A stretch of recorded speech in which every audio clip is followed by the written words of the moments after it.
హైదరాబాద్ లో real estate రంగం కుదేలైంది. గత ఏడాది హైదరాబాద్ లో రియల్ ఎస్టేట్ నిర్మాణ రంగాల జోరు కొనసాగింది. నిర్మాణ రంగంలో ఆల్ టైమ్ రికార్డులు సృష్టించింది భాగ్యనగరం. కానీ ఇప్పుడు మహానగర రికార్డు పాతాళానికి పడిపోయింది. కొత్త ప్రాజెక్టులు చేపట్టాలంటేనే రియల్ వ్యాపారులు జంకుతున్నారు. హైదరాబాద్ నగర పరిధిలో కొత్త ఇళ్ల కొనుగోళ్లతో పాటు కొత్త ప్రాజెక్టులు కూడా తగ్గుముఖం పట్టాయి. దీంతో బిల్డర్లు, రియల్టర్లు లబోదిబోమంటున్నారు.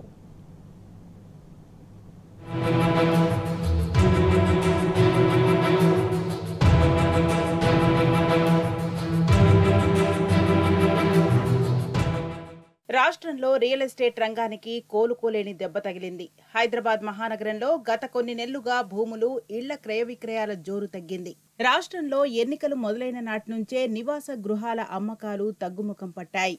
ముఖ్యంగా కొత్తగా అధికారంలోకి వచ్చిన కాంగ్రెస్ ప్రభుత్వంపై నమ్మకం రాకపోవడం ఒక కారణమని, దానివల్లే హైదరాబాద్లో రియల్ ఎస్టేట్ మార్కెట్ నెమ్మదించిందని రియల్ వ్యాపారులు అంటున్నారు. 2023తో పోలిస్తే 2024లో ఏప్రిల్, జూన్ మధ్య కొత్త ఇళ్ల ప్రాజెక్టులు, విక్రయాలు గణనీయంగా తగ్గడం ఆందోళన కలిగించే విషయమని రియల్ ఎస్టేట్ రంగ నిపుణులు పేర్కొంటున్నారు. వచ్చే రోజుల్లో అమ్మకాలు మరింత తగ్గే అవకాశం ఉంటుందన్నారు. ఎలక్షన్స్ ఎమ్మెల్యే తర్వాత ఎంపీ తర్వాత జనాలు ఏంటంటే ఫస్ట్ ఆఫ్ ఆల్ ఎలక్షన్ ఉంది తర్వాత గ్రోత్ అవుతుంది అన్నట్టు ఆలోచన ఉంటుంది ఎవరికైనా. సో మేము కూడా MP elections or MLA elections అప్పుడు సరే ఎలక్షన్ టైంలో ఈ క్యాష్ లిక్విడ్ తేవడం కానీ అలాంటివి వచ్చి ఇవ్వడం కానీ ఉండదు. కాబట్టి ఆఫ్టర్ ఎలక్షన్ నాది బిజినెస్ గ్రోత్ అవుతుంది. సో ఫర్దర్గా ఇంత లాస్ట్ ఇయర్ ఉన్నట్టు ఈ ఇయర్ కూడా ఉంటుంది అని అనుకున్నాను. కానీ కంపేర్ చేస్తే ఆ ఇయర్తో పోల్చుకుంటే రియల్ ఎస్టేట్తో పాటు నా కార్లది కూడా లింక్ ఉంటుంది ఆబ్వియస్లీ. ఇది విపరీతమైన రేట్లు పెరిగిపోయాయి. ముఖ్యంగా మరి మాలాంటి ఉద్యోగస్తులం హైదరాబాద్లో మామూలుగా ఉండేటందుకే కాస్ట్ ఆఫ్ లివింగ్ ఎక్కువైపోయింది. కానీ ఈ యొక్క ఇన్వెస్ట్ చేయడానికి మా వల్ల అయ్యే పరిస్థితి లేదు. ముఖ్యంగా ఈ గత ప్రభుత్వం ఉన్నప్పుడు బాగా ఉండే ఈ ఒక 6 నెలల నుంచి మొత్తం అసలు అస్తవ్యస్తం అయిపోయింది. మొత్తం అసలు రియల్ ఎస్టేట్ అంటే ఎక్కడ ఇన్వెస్ట్ చేస్తే ఏమైందని అర్థం కాకుండా ఉంది పరిస్థితి. మ్యాక్సిమంగా ఈ యొక్క మాటలు చెప్తున్నారండి. ఈ మెట్రో ఎక్స్టెన్షన్ అంటున్నారు. ఫార్మాసిటీ 2000 ఎకరాలండి ఫార్మాసిటీ. దానివల్ల కొన్ని సరౌండింగ్ ఏరియాలు బాగా విపరీత రేట్లు పెరిగాయి. ఎప్పుడైతే ఫార్మాసిటీ కొత్తగా ఫార్మాసిటీ తీసేసి టౌన్షిప్స్ అని డిఫరెన్స్ పెట్టడం వల్ల అక్కడ ల్యాండ్ వాల్యూ మొత్తం పడిపోయి ఎవరు కూడా ఎక్కువ రేటు వెనుక అమ్ముకోవడానికి ఎవరు ముందు రావట్లేదు. ముఖ్యంగా దానివల్ల కొత్త ప్రభుత్వానికి నగరాభివృద్ధిపై ఒక స్థిరమైన పాలసీ లేకపోవడం రియల్ ఎస్టేట్ మార్కెట్లో అనిశ్చితికి కారణమని నిపుణులు చెబుతున్నారు. కీలకమైన ఎయిర్పోర్ట్, మెట్రోను, ఫార్మా సిటీని రద్దు చేయటం కూడా మరో కారణమన్న వాదనలు వినిపిస్తున్నాయి. అయితే 6 నెలలుగా పురపాలక శాఖ సీఎం వద్దే ఉన్న భవన నిర్మాణాలకు, లేఅవుట్లకు అనుమతులు ఇవ్వకపోవడం మరో కారణమని నిపుణులు విశ్లేషిస్తున్నారు. ఎన్నికల నుంచే రియల్ రంగం నెమ్మదించిందని, ఇప్పుడు కొత్తగా భూముల ధరలు పెంచుతామని ప్రభుత్వం ప్రకటించడంతో కొనుగోలుదారులు ముందుకు రావడం లేదంటున్నారు.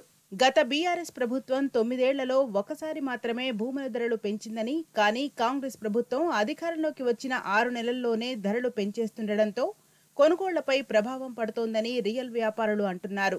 మళ్ళీ తీసుకునే కొత్త కాంగ్రెస్ గవర్నమెంట్ తీసుకునే ఈ డిసిషన్ ఏదైతుందో ఈ ల్యాండ్ వాల్యూస్ పెంచడము ఇవన్నీ కూడా కలిపి మేబీ ఇంకొక 1 ఇయర్ వరకు రియల్ ఎస్టేట్ అనేది ఇంప్రూవ్ అవ్వడానికి ఛాన్సెస్ లేవు అని నేను అనుకుంటున్నాను. హెచ్ఎండిఏ లేఅవుట్స్ కూడా ఈ ఔటర్ రింగ్ రోడ్డు తర్వాత రీజనల్ రింగ్ రోడ్ ఏదైతుందో ఈ వీటిల్లో కూడా ఈ రీజనల్ రింగ్ రోడ్ అవ్వడానికి ఇంకా 5 ఏళ్ళు పట్టొచ్చు, 10 ఏళ్ళు పట్టొచ్చు. ఇంకా దాని మీద సరైన క్లారిటీ అనేది గవర్నమెంట్కే లేదు. ఎందుకు అంటే అది స్టేట్ గవర్నమెంట్, సెంట్రల్ గవర్నమెంట్కి సంబంధించి ఇద్దరు కలిసి చేయాల్సిన పని. మరి ఇక్కడ కాంగ్రెస్ ఉంది, అక్కడ బీజేపీ ఉంది. ఇంతకుముందు తెలంగాణ గవర్నమెంట్ ఉన్నప్పుడు ఆ గ్రోత్ మనం చూసినాం. మరి ఇప్పుడు ఇది వస్తుందా రాదా అనేది ఎవరికి తెలియదు. గత సంవత్సరంన్నర నుంచి రియల్ ఎస్టేట్ అనేది కొంచెం డల్గానే ఉంది. లావాదేవీలు అనేది కొంచెం మందగించాయి అని చెప్తున్నాను.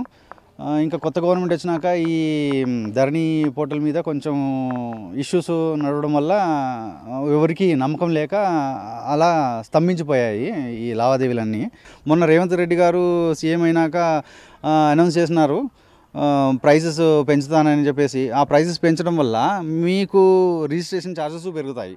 ఆ మూలంగా ఇంకా మైనస్ అనే చెప్తాను. కానీ ఏదో మాకు హెల్ప్ అవుతుంది, మేమేదో చేస్తాము, లేదా కస్టమర్స్ ఏదో బెనిఫిట్ అవుతారు అనేది మాత్రం ఇందులో ఏమీ లేదు. Hyderabad real estate market 27% down fall అయింది. మహానగరంలో ఇళ్ల అమ్మకాలు గణనీయంగా పడిపోయాయి. అపార్ట్మెంట్లు, ఫ్లాట్లకు డిమాండ్ తగ్గిపోయింది. ఈ ఏడాది మొదటి 3 నెలల్లో 19,660 ఇళ్లు అమ్ముడుపోగా రెండో త్రైమాసికంలో 15,085 ఇళ్లు మాత్రమే అమ్ముడయ్యాయి. మొదటి 3 నెలలతో పోలిస్తే ఇళ్ల అమ్మకాలు 23% తగ్గిపోయాయి. రియల్ ఎస్టేట్కు సంబంధించి అన్ని రంగాల్లో దేశంలోనే అధమ స్థాయికి దిగజారిపోయింది హైదరాబాద్. రాష్ట్ర ప్రభుత్వం ఏదైనా కీలక నిర్ణయం తీసుకుంటే తప్ప రియల్ ఎస్టేట్ మార్కెట్ మళ్లీ గట్టెక్కే అవకాశం లేదు.